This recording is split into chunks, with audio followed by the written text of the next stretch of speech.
A US advisory panel on US-China relations has accused Chinese spies of aggressively stealing secrets to build up China's military and economic power. The US-China Economic and Security Review Commission urged the US Congress to ensure the country was adequately protected against Chinese spying.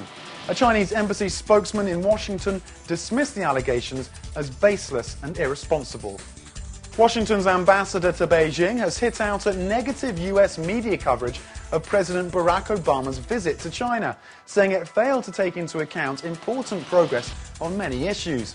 Although producing no breakthroughs on key issues, Obama's state visit to China was heralded by both sides as a success.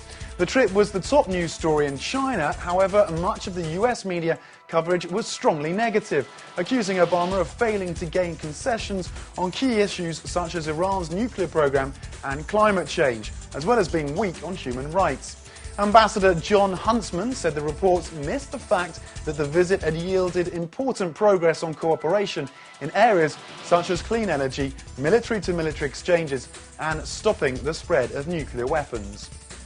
The United States is seeking the release of an American citizen detained in Beijing for 2 years.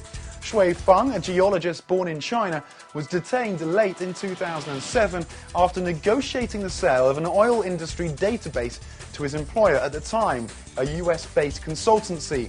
The US Embassy said Shui had been charged with exporting intelligence. His case was not made public until this week because of his wife's fears that publicity would make things worse for her husband. The case was amongst a list raised during Obama's visit to Beijing this week. A gas explosion at a coal mine in Hegang City in the northeastern province of Heilongjiang trapped dozens of miners. The coal mine is owned by the Heilongjiang Longmei Mining Holding Group. The company is reportedly still checking the exact numbers of miners trapped.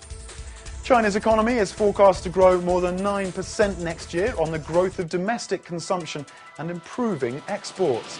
A report released by Renmin University of China said the country's retail sales are predicted to increase 18.2% year-on-year in 2010, boosted by domestic consumption and income growth, according to the report.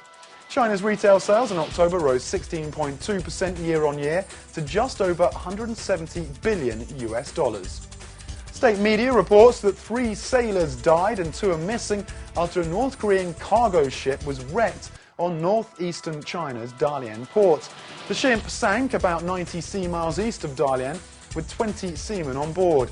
The Sea Border Force from the city dispatched emergency rescue helicopters to the scene and retrieved 1 sailor. Another 13 seamen were saved from life rafts. The rescue sailors were resting in a local hotel and doctors were sent to check on them. They're expected to be returned to North Korea shortly. A Chinese mainland official on Taiwan affairs has said that the mainland would work actively for a normalization of economic relations with Taiwan. Wang Yi, director of the Taiwan Work Office from the Communist Party of China's Central Committee, said that the priority of economic relations between the two sides at present and in the next stage is to negotiate and sign the Cross-Strait Economic Cooperation Framework Agreement.